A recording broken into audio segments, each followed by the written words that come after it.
Hello again and welcome back to another day of Artvent. Today is day 17 and exactly in 1 week we're gonna have Christmas Eve, so crazy how time flies. And yeah, you can already see like my new nail set that I have on for today. And yeah, today's idea is to write a Christmas tale.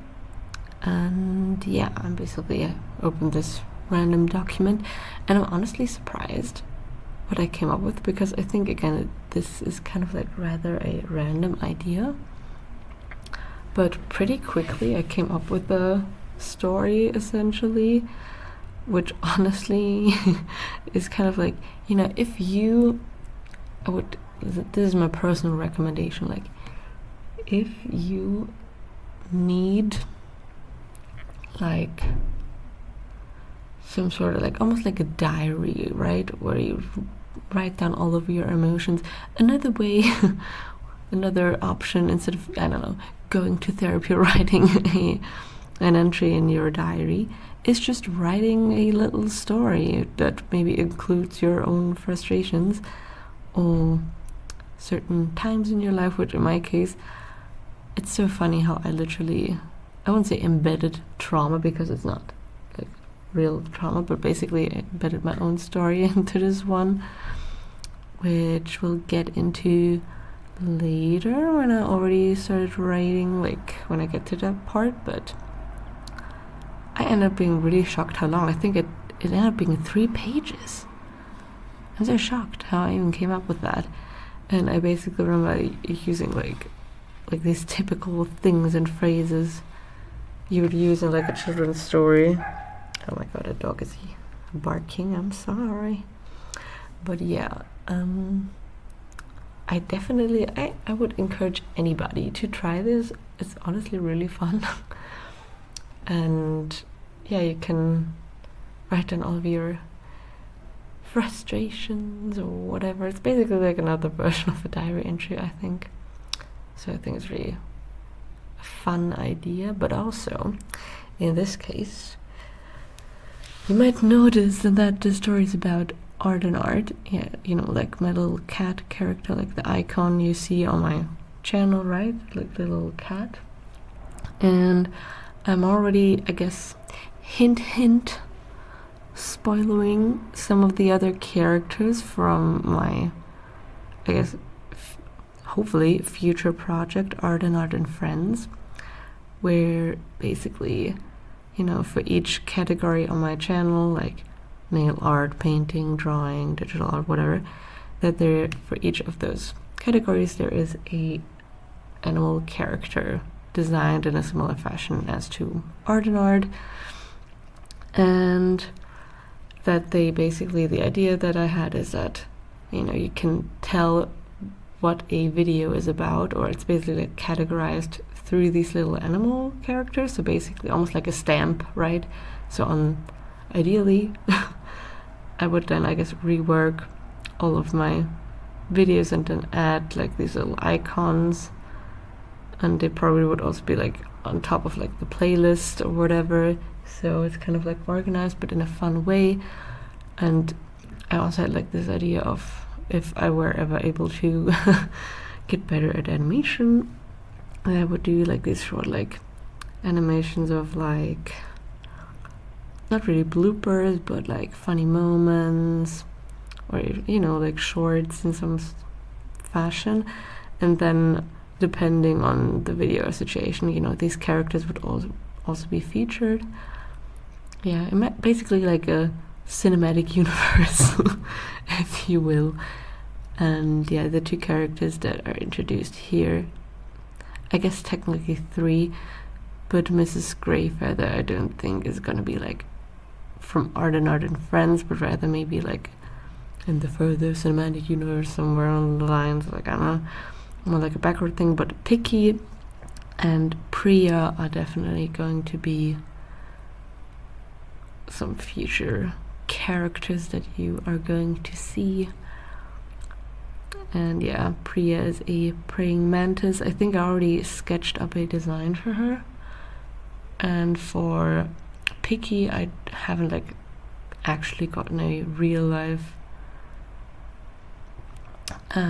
sketch, but yeah. There will also be some other characters, but I will not spoil too much.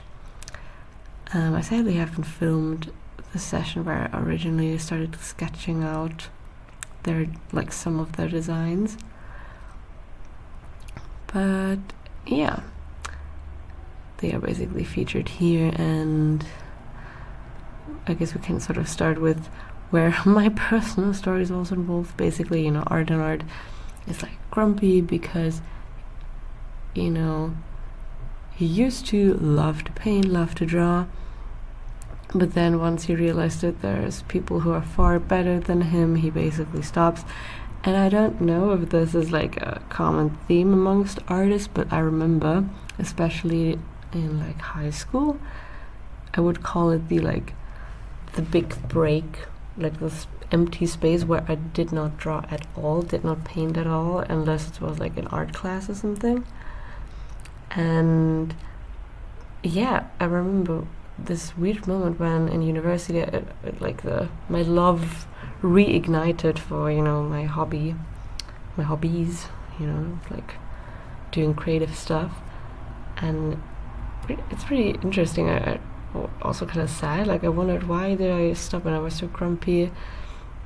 And people around me, especially my parents, were like, well, why don't you like show this off or blah blah. And I'm like, no, there's people who are so much better than me, why bother, right? Like, especially through the internet and social media originally, instead of seeing it as something inspiring, I was like, oh, there's like these 4-year-olds who create paintings where it's like unbelievable, like, well, it makes you feel like stupid, kind of, where you're like, oh, why do I even bother, even though that's not what it is about, and there's sort of this competitiveness in the art community, if you will, where I was like, if I can't like draw that well, especially because through the internet and through the art community, it felt like it wasn't anything special anymore. Like, so many people are so good, and like to an insane degree, like the most realistic paintings and whatnot. And I'm just like, well, what difference does it make if I do it? Like, what do I have to add? I'm not even that good.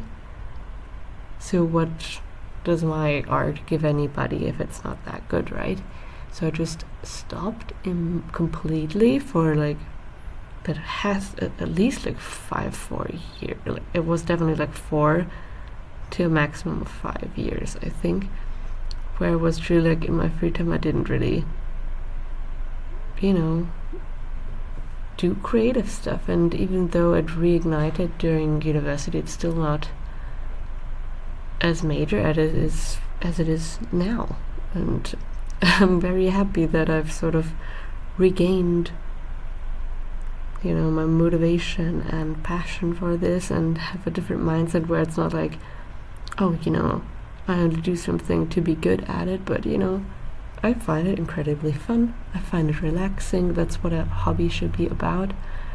And sort of get this competitiveness out of my head, or I think we all have the critic in ourselves, especially as art people, where it's like, if it's not like you imagine in your head, you're immediately upset.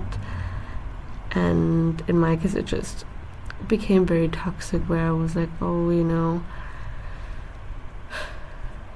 didn't really value myself and what I produced, or I thought, I didn't take the compliments as like an illusion. I think it's almost like in the same way that how some people struggle with, that is a whole narrative, like there's even more extreme, like with body image, for example, you don't see what the other people see, kind of thing.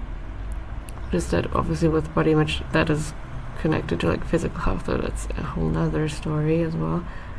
But it's this thing where you hear what other people tell you and you're like, there's no way that's true, or like they lying to me, because how can you think I'm good when there's people like that out there, create these masterpieces that look literally real or something like that, and being like mistrusting because of this, and not being able to take compliments in any way because you don't see it, you don't feel like you should be valued for it because you have different expectations. It's really weird. And again, we were on a very deep topic, but I don't think there's anything wrong with that. And I mean, I guess creating a story like this is very helpful. Again, would definitely recommend, to get your thoughts out through writing a little story, perhaps. And yeah, I'm very happy that I'm no longer doing this to myself. I'm no longer, well, it's like almost like the opposite now, where I'm not, as strict, or especially because the thing with, the internet, a lot of these things can be faked. And for example, there are some of these kids who are super talented, but then there's also like, where they fake it, where it's like they get some sort of like crazy painting and make it look like the little toddler painted it or whatever. Or even if that's true, it shouldn't matter as much, because I draw not because it's like, a professional sport or something, or like a test or something that I compete in. I'm not competing in art. I'm simply like, it's my hobby, it's my passion. I do it because I love it, and that should be more than enough. And frankly, the only reason to do it, which is also why for me personally, even though I created like this YouTube channel, I don't think I would ever work in the art field in any way.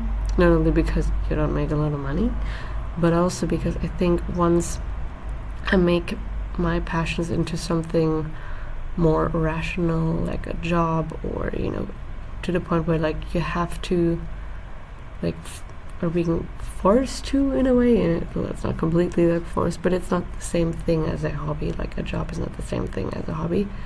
And I know there's people who want their dream job, want to do what they love to do as a profession, but I just know that it wouldn't be for me, because then I would get competitive again and it'd ruin it for me. And I'd probably put myself in burnout because of it. So I think for me it's better to be more like separate from what is my hobby, what is my passion in my free time, and then what is a job that still fulfills me, but I can do any day through the rest of my life without getting bored or burnt out or insanely competitive, where perfectionistic, where it gets in my way. So I guess it's also something that you have to decide for yourself, which one you want to go for, or what others are out there, right? And not only like those two options, obviously, but yeah. And I think the ending of the story was I felt like less creative, but I think it still works. Basically that there's like artworks, like, yeah, well, we'll get to it. I don't think I've written it yet. Oh yeah, no, this is like, I guess, what is it, like the second act, I don't know, but yeah, I think that's also something that I touched upon in a past video, like having like a pile of artwork that you don't want to look at, or that doesn't please you, or is unfinished, or you don't like it. And also including that in the story, where it's like, only keeping the good pieces, like the perfect pieces that you actually find should represent you. And it's like, well, everything is a part of that, like all of your art pieces are a part of what you did. So why bother pretending that they're there? And in the ending, basically my idea was that when you're so paranoid and mistrusting, you're like, people are lying to me, they're trying to cheat me, but if they don't know it's you, and simply see this artwork and are quote-unquote unbiased or have no idea and think that it's good, then maybe the trust is a little higher. It's like, oh, you know, they genuinely like my art pieces. It's not just that, you know, they're lying to me. And then the other part is, of course, that you should do it because you love to do it and not just because what other people think of it. You know, it's your hobby. It's not about what do other people or like how good are you at your hobby, you know, unless you do professional sports or something like that where you compete, or I don't know, like chess, or I don't even know. But like in art, there is no competition for it. I mean, there are technically, but you know, it's not like in the same vein. And yeah, that's basically the message, and that, you know, no reason to be grumpy and pessimistic. It's like, oh, you know, why bother do anything anyway if there are so many people who do it better than you, and that can make you really, really bitter and angry. So I guess it's also a lesson to learn where it's like you can really easily ruin things for yourself, especially through like comparison. Like you compare yourself to everyone else, or not. Actually, you're not comparing yourself to everyone else. You're comparing yourself to a very specific amount of people who tend to be the ones that either are better than you or have it better than you, right? And so then you make yourself upset. And there's always going to be people who are better and worse than you, but you do you tend to look at who has it worse, who does it worse than you? Probably not. So, you know, that's the whole thing of like jealousy as well. Oh, you know, they have it easier in life, or they don't have to work as hard. You don't look at the people who have it harder than you. Well, normally you don't tend to do that. It's the same thing. You know, there's plenty of people out there who also just started their art journey, and that's, you know, also what I want to represent. It's like, I'm not always perfect. Like there are some times when in my drawings, when I like draw, paint animals, there's a wonky eye, or it doesn't turn out the way I want to, but I have to sort of overcome this thing like, okay, you know, I'm gonna show it anyways. Like it's still a part of me and my art journey, and this, why hide it? Because it, I guess, just fuels the fire of this, you know, already like very surface level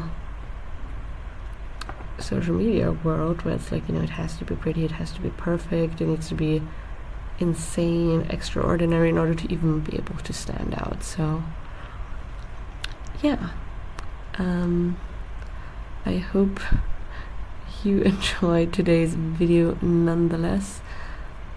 I think I'm gonna add the story in my YouTube description so you can read through it if you want. I originally thought about maybe reading it out aloud, but yeah, I think that might actually work better that way. So yeah, I hope you could learn something from this, and maybe I inspired you to try also writing your own little Christmas tale, Christmas story, or just in general like story writing, because I do think it can be quite helpful to, I guess, you know, work with your thoughts and what happened in the past and things like that. When things get tough, like a diary entry, maybe you can try writing a story instead. And yeah, just gonna finish this off right here.